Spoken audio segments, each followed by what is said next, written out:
अस्सलाम वालेकुम दोस्तों, आज मैं आप लोगों की बेहद फ़रमाइश पर लाई हूँ आप लोगों के लिए एक बहुत ही इन्फॉर्मेटिव वीडियो।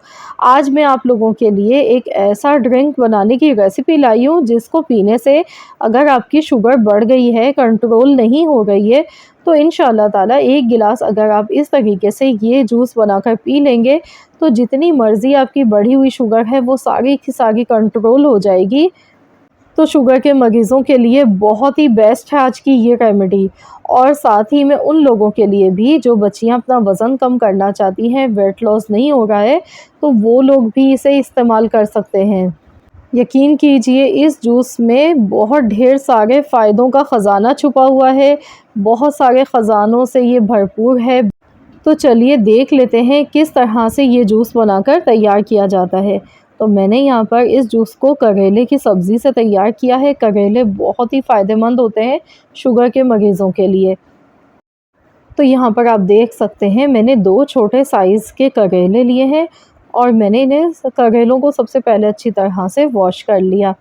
तो मैं यहाँ पर छिलका समेत ही इन्हें इस्तेमाल करने वाली हूँ।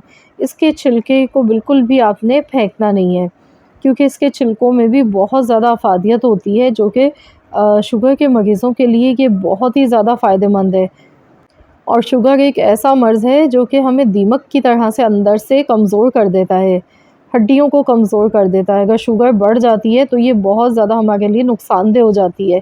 तो शुगर को अगर आप चाहते हैं कि आपकी शुगर नॉर्मल रहे, तो आप ये करेलों का जूस बनाकर पिएँ, इंशाअल्लाह ताला आपकी शुगर बिल्कुल कंट्रोल में रहेगी और शुगर की वजह से जो आपको जिस्म में दर्द होता है, जोड़ों में दर्द होता है, पैरों में जलन होती है, वो भी सारी से ख़त्म हो जाएगी। तो यहाँ पर आपने करना क्या है, करेलों के सबसे पहले बीज निकाल देने हैं, इसके बीज हम हटा देंगे। तो यहाँ देखिए मैंने इस तरह से लंबाई में काट लिया है ताकि इसके जो बीज हैं वो आसानी से निकल जाएँ। तो बस इस तरह से इसे काटने के बाद, बीज निकालने के बाद फिर मैं इन्हें छोटे-छोटे पीसेस में काट लेती हूँ, क्योंकि मैं यहाँ पर इसका जूस बना गई हूँ। तो इसीलिए छोटे-छोटे पीसेस में काट कर आपने इसे लेना है ताकि मशीन में ये आसानी से पिस जाए। तो चलिए इन्हें हम काट लेते हैं, ये देखिए इस तरह से।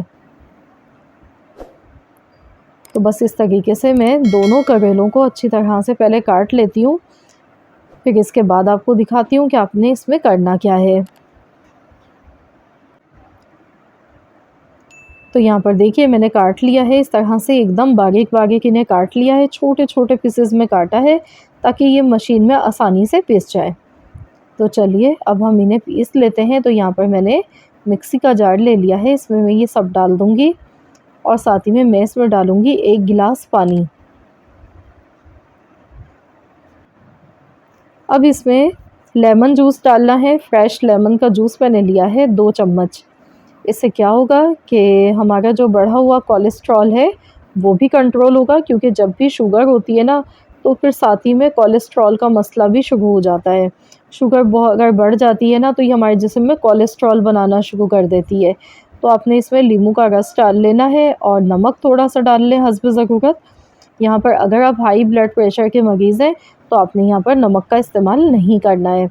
तो अच्छी तरह से देखिए मैंने इसे पीस लिया है।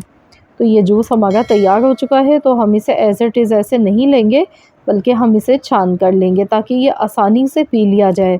ये थोड़ा कड़वा होता है और ये कड़वाहट जो है इसी की वजह से जो है हमारी जो शुगर लेवल होती है वो कंट्रोल में आती है। तो शुगर के मरीज़ अगर जो भी कड़वी चीज़ खाते हैं वो फ़ायदेमंद होती है हमारे लिए।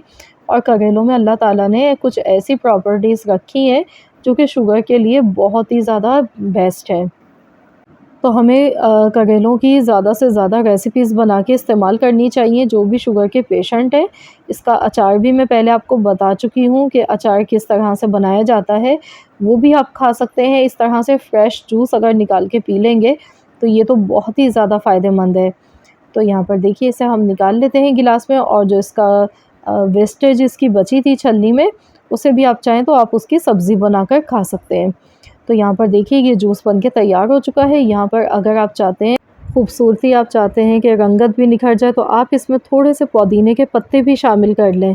पुदीने के पत्ते शामिल करने से एक तो ताज़गी का, ठंडक का भी एहसास होगा और हमारी स्किन के लिए भी बहुत ही ज़्यादा अच्छा होता है पुदीना। तो बस बहुत ही ज़बरदस्त रेमेडी है ये आज की। इस तरह से आप हफ़्ते में 3 बार बनाकर अगर ये जूस पी लेंगे तो इसके इस्तेमाल से इंशाअल्लाह ताला आप देखेंगे कि आपकी शुगर हमेशा कंट्रोल में रहेगी और बहुत ही फ़ायदेमंद है ये जूस। तो ज़रूर ट्राई कीजिएगा, अपना फ़ीडबैक मुझे ज़रूर दीजिएगा। आई होप कि आप सबको मेरी आज की ये रेसिपी ज़रूर पसंद आई होगी। रेसिपी अच्छी लगी है तो वीडियो को लाइक कर दें, शेयर कर दें अपने दोस्तों के साथ, फैमिली मेम्बर्स के साथ। और हाँ, अगर आप चैनल पर नए हैं तो चैनल को भी सब्सक्राइब कर लीजिएगा। मिलते हैं इंशाअल्लाह ताला नेक्स्ट रेसिपी के साथ। तो जब तक के लिए अल्लाह हाफ़िज़।